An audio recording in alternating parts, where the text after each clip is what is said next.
मैं ये नहीं देखता कि क्या किया जा चुका है, मैं ये देखता हूँ कि क्या करना बाकी है। 563 ईसा पूर्व गौतम बुद्ध जी, जिनका जन्म कपिलवस्तु के लुम्बिनी नेपाल में हुआ, उन्हीं के ऊपर आज का ये वीडियो है। और वीडियो स्टार्ट करने से पहले एक बार फिर पूरे आदर और सम्मान के साथ आप लोग का अपने चैनल पे स्वागत करती हूँ। गौतम बुद्ध जी को मानने वाले बहुत लोग हैं और बहुत लोग ना मानने वाले। जैसे दुनिया में आस्तिक भी हैं और नास्तिक भी हैं, तो सेम वही कंडीशन यहाँ भी है। इसीलिए उस कोटेशन से शुरुआत की जिसमें मैंने ये बताने की कोशिश की है कि आप क्या मानते हो, आप क्या नहीं मानते हो, वो मैटर नहीं करता। आज के टाइम में मैटर वो करता है कि हम अपने बच्चों को उन सारे व्यक्तित्व, जहां आज के टाइम में लोगों ने अपना एक बोल सकते हैं कि एक इंस्पायरिंग पर्सनैलिटी, चाहे वो कोई भी एक्टर हो उनको मानते हैं, या फिर कोई पॉलिटिकल लीडर हो उनको मानते हैं, या रिस्पेक्टेड एपीजे अब्दुल कलाम जो साइंटिस्ट और जो रह चुके हैं, बहुत सारे ऐसे लीडर्स हैं, या गांधी जी का नाम, बहुत लोग हैं जिन्हें आज की जनरेशन अपने लिए एक इंस्पायरिंग पर्सनैलिटी मानती है। तो वहां पे इसीलिए ये कोटेशन मैं लेके आई हूँ कि हम आस्तिक हैं या हम नास्तिक हैं, हम बुद्ध जी को मानते हैं या फिर नहीं मानते हैं। मैटर आज के टाइम में हमें, आपको, पेरेंट्स को ये करना चाहिए कि वो पर्सनैलिटी जिनसे हम अपनी अपकमिंग जनरेशन को, हम अपने बच्चे को क्या अच्छा सिखा सकते हैं। क्योंकि जितने भी महान व्यक्ति हैं उन्होंने अपने बहुत सारे जीवन के व्यक्तित्व में बहुत कुछ सीखा, ज्ञान अर्जित किया और हमारे बीच वो लेके आए। लेकिन आज के टाइम में अगर हम लोग इस सदी की बात करें तो बहुत सारी, जैसे एग्जाम्पल मैं बुद्ध जी की ही बात करती हूँ, बहुत सारी बातें उन्होंने अपने जीवन में जो उपदेश दिए हैं उसमें से बहुत सारी चीजें ऐसी हैं जिससे लोग एग्री करते हैं और बहुत सारी ऐसी चीजें जिससे लोग एग्री नहीं करते हैं। तो एग्री नहीं एग्री करना, फिर वही बोलूंगी कि वो चीजें साइड में रखिए और जरूर इनसे हम क्या सीख सकते हैं और हम अपने बच्चों को क्या सिखा सकते हैं, वो चीजें लेके आई हूँ इस वीडियो के जरिए। 26 तारीख को यानी कि 26 मई को बुद्ध जी की जयंती बोल लीजिए, या फिर उनका जन्म दिवस या जन्मदिन, या फिर उनकी पूर्णिमा बोल लीजिए, बुद्ध पूर्णिमा के नाम से भी हम लोग जानते हैं। तो 26 मई को ये सेलिब्रेशन है। तो बस ये वीडियो उसी लिए लेके मैं आई हूँ कि सबसे पहले उनकी जन्म से लेके थोड़ी सी उनकी बातें इस वीडियो में हम लोग करेंगे जो बच्चों को बिल्कुल पता होनी चाहिए और हर किसी को जानना चाहिए कि उनका नाम तो था सिद्धार्थ, लेकिन उनके गौतम बुद्ध बनने तक के बीच का जो सफर है उसके बीच में क्या हुआ, क्या क्या इंसिडेंट्स हुआ उनके जन्म से लेके, जो उनका जो भी था उन्होंने ज्ञान अर्जित किया। तो आज के इस वीडियो में उसी के ऊपर बात करेंगे। जैसा कि मैंने बोला कि कपिलवस्तु के लुम्बिनी नेपाल में इनका जन्म हुआ और ये बचपन से ही काफी, एक होता है ना कि बहुत दयालु किस्म के थे। बात करेंगे कि तब के टाइम में एक रिवाज होता था कि जब माँ बनने का समय नजदीक आता था तो लोगों को मायके जाना होता था और पहला बच्चा जो है वो मायके में ही होता था। तो सेम वही हुआ बुद्ध जी के माता जी के साथ कि जब उनका समय नजदीक आया कि हाँ बुद्ध जी के जन्म का समय नजदीक आ रहा है, एक होता है ना कि हाँ अब समय नजदीक आ गया तो अब जाना चाहिए। तो रास्ते में जाते जाते ही कहा जाता है जब बुद्ध जी का समय नजदीक आया और उनको मायके जाने का समय आ गया तो रास्ते में ही एक वृक्ष के पास ही उनको वो पीड़ा, वो दर्द स्टार्ट हो गया, वो पेन स्टार्ट हो गया और वहीं पे उनका जन्म का समय आ गया। कहा तो ये जाता है, ये आप भी जानते हैं कि उनकी माता का नाम माया देवी और उनके पिता का नाम राजा शुद्धोधन, जो काफी महाराजा, आप जानते ही हैं कि राजा के घर में ही जन्म हुआ था गौतम बुद्ध जी का, जिनको किसी भी चीज की कमी नहीं थी। कहा जाता है कि शुद्धोधन जी ने, राजा जी ने उनके लिए 3 तरह के घर, 3 महल बनवा रखे थे, जो एक गर्मी के हिसाब से था, एक ठंडी के हिसाब से था सर्दियों के लिए, और एक बरसात, और बाकी उसमें जो पहले के समय के जो भी ठाट बाट रहते थे कि हाँ अच्छा खाना पीना और बाकी जो भी सेवाएं थी, आप समझ जाइए, जो भी सेवाएं थी सब कुछ उपलब्ध कराई। लेकिन उनके जन्म के समय ही कहा जाता है कि 1 हफ्ते बाद ही माया देवी की मृत्यु हो जाती है और आगे का जो पालन पोषण होता है वो उनकी मौसी कह लीजिए या फिर शुद्धोधन जी की दूसरी पत्नी गौतमी जी का नाम यहाँ पे लूंगी, जिन्होंने उनका पालन पोषण किया। कहा यह भी जाता है कि उनका नाम गौतम, ये जो सिद्धार्थ तो शुरू में रखा गया, लेकिन सिद्धार्थ से जो गौतम का शब्द है किताबों में भी देखा है और बहुत जगह पढ़ा भी है। तो यहाँ पे दो बातें लोगों ने लिखी हुई मैंने पाई जो मैं शेयर करूंगी यहाँ पे। पहला तो ये कि उनके गौतम जो नाम उनका आया उसमें पहली चीज ये बताई गई कि उनकी मौसी जो उनकी दूसरी माँ थी गौतमी जी के वजह से रखा गया, और कहीं कहीं ये भी लिखा गया है कि उनका गोत्र ही ऐसा था इसलिए उन्हें ये चीजें बताई गई। लेकिन आगे सारी चीजें क्लियर हो जाएंगी कि वीडियो में बने रहिएगा तो बिल्कुल पता चल जाएगा कि हाँ कैसे उनका नाम क्या पड़ा। जब एक हफ्ते के बाद उनकी माता माया देवी की मृत्यु हुई, सब कुछ पंडित जी को और गुरु जी को बुला के, जैसे कि नामाकरण की एक प्रक्रिया होती है, उसे संपन्न कराया गया। उसमें बहुत बड़े महात्मा, गुरु जी, हर कोई आए और उसमें से जितने लोग थे, जब राजा शुद्धोधन जी से पूछा गया कि होता है ना कि भविष्यवाणी करना क्या है नहीं है, तो सिद्धार्थ के लिए यानी कि बुद्ध जी के लिए भविष्यवाणी ये हुई कि सब कुछ तो बहुत अच्छा है, आपका बेटा एक बहुत महान व्यक्तित्व बनके समाज के सामने आएगा, एक समाज सुधारक बनेगा। लेकिन चिंता की बात ये हो गई राजा शुद्धोधन के लिए कि जब उन गुरुओं ने ये भविष्यवाणी भी की कि चिंता का विषय शायद आपके लिए ये हो जाए कि आपका पुत्र आपके साथ नहीं रहेगा आने वाले समय में, ये जो जितने भी राजा महाराजाओं के सुख हैं वो सबसे परे होके वो कुछ करेंगे। तो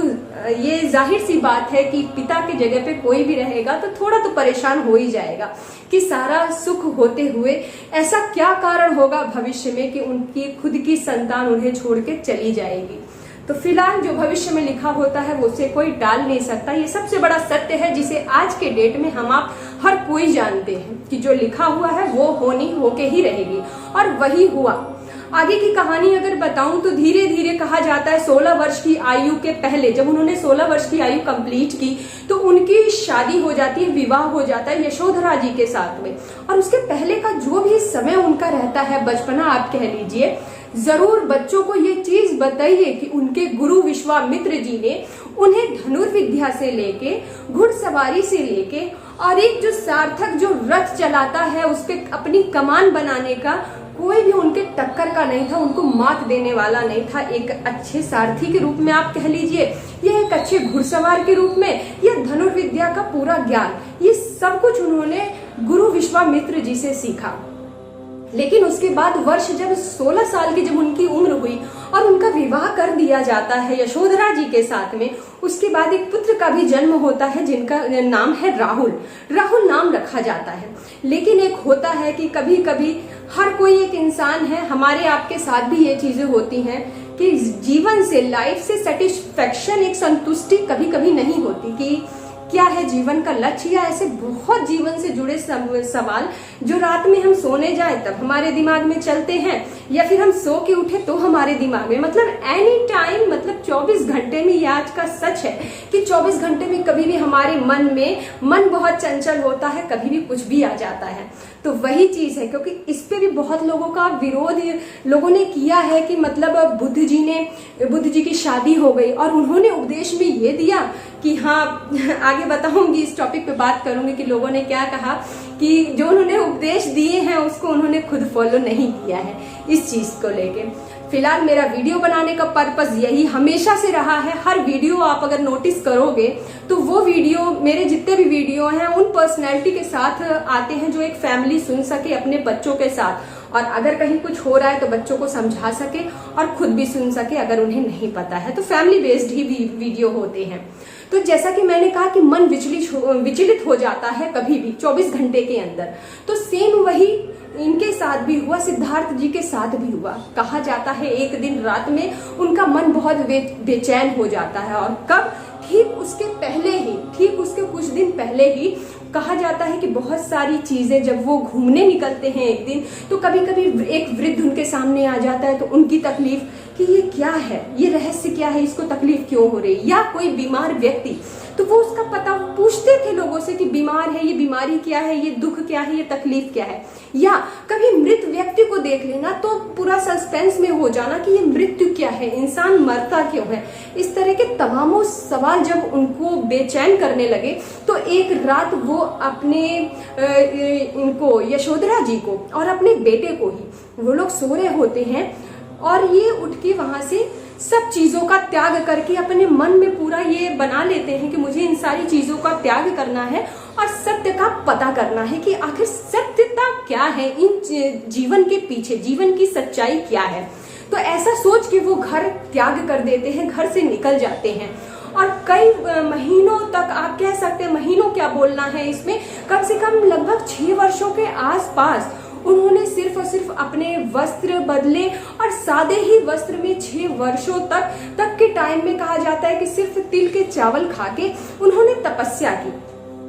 तपस्या करते करते जब 6 वर्ष का समय बीत गया और उन्हें कुछ भी नहीं अर्जित हुआ तो कहा जाता है, चलते चलते बिहार में अब बात करूंगी, जो गया नाम, बहुत ही गया का नाम काफी फेमस है, अब वहां आ जाती है उनकी लाइफ। कहा जाता है लाइफ का एक, आज के टाइम में हम लोग उसको टर्निंग पॉइंट बोलते हैं कि सबकी लाइफ का एक टर्निंग पॉइंट आता है। तो एक टर्निंग पॉइंट उनका आया जब उन्होंने घर को त्यागा और 6 वर्ष की तपस्या की, लेकिन उन्हें कुछ भी अर्जित नहीं हुआ। उन्होंने बहुत ध्यान किया, बहुत मेडिटेशन किया और उसके बाद नेक्स्ट स्टेप, एक फिर लाइफ का टर्निंग पॉइंट, जब वो भ्रमण करते करते गया पहुंचते हैं और जहां पे बोला जाता है वहां एक पीपल का वृक्ष होता है जिसे बोधि वृक्ष के नाम से आज की डेट में हम लोग जानते हैं। आज की सदी में बोधि वृक्ष के नाम से जाना जाता है, जो पहले ऐसा नहीं था। तो तब वो जाते जाते पीपल के वृक्ष के नीचे उन्होंने कम से कम 49 डेज, ऐसा लिखा हुआ है किताबों में और जगह मैंने देखा है। अविकम भी क्लास 7 में है तो उनके भी क्लास बुक में ये स्टोरी है। जरूर अगर कोशिश करूंगी कि मैं बुक के थ्रू भी एक वीडियो बना पाऊं जिसमें बच्चों को मैं अच्छे से, अगर वो सुने